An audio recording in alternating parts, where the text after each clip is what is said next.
Pass me that. Oh yeah! There she is. Liberty City. Yeah. You ever been? No. Crazy place, Nico. The release of Grand Theft Auto 4 was as close as we will get to a video game release turning into a national holiday. People took off work and high school classrooms were half filled.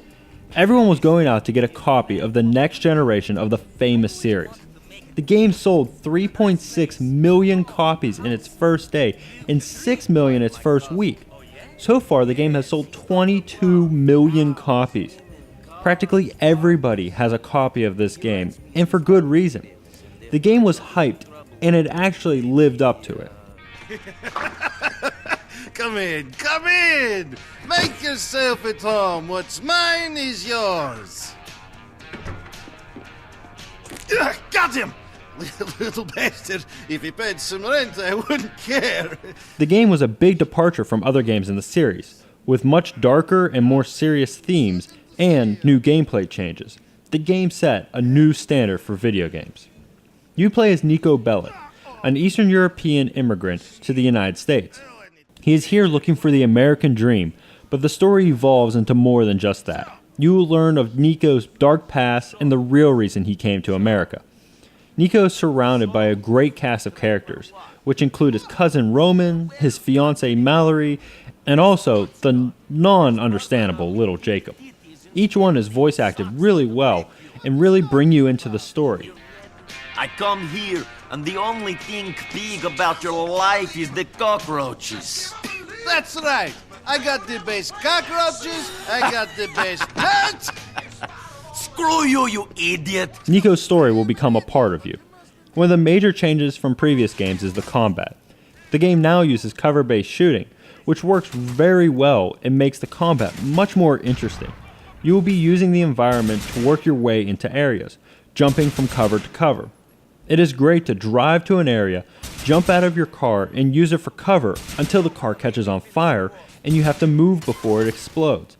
But the best thing about Grand Theft Auto 4 was the city itself. The game is once again set in Liberty City, but this is a Liberty City unlike any you have seen before. Never before had I felt like I was in a real city. You can tell how much care went into each and every detail. From each street having its own name, to seeing random people getting into fender benders and getting out of their cars. All the little things add up to create a living, breathing city. Each area of the city feels very different from one another, from the industrial Brooker to the business district Algonquin. There are so many things for you to do if you don't feel like doing the stories. You can go to the internet cafe and use a dating site, or you can take your girlfriend bowling, or play darts with your cousin, or my personal favorite, and take a helicopter ride and see how good looking the city really is. First me over the Humboldt River. She's dirty, she's deep, and she has her secrets, you betcha. Yeah. My only complaints are mere nitpicks than real problems. I would have liked to see a mid-mission checkpoint system. Nothing is more frustrating than being almost done with a mission and being killed by someone you didn't see and have to start from the beginning. And some of the missions can take over 20 minutes. Another thing, the driving is very touchy.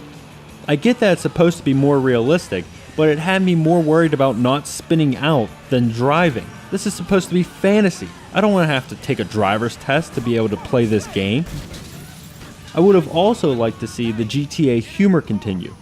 This game is very serious and gritty. There is some humor, but it's much darker than before and not as laughably ridiculous as, say, San Andreas, which had jetpacks. GTA 4 should continue to be seen as it is, a crowning achievement of video game design. The game is beautiful, engrossing, and great to play, and should be held as the gold standard of open world games, at least until GTA 5 comes out.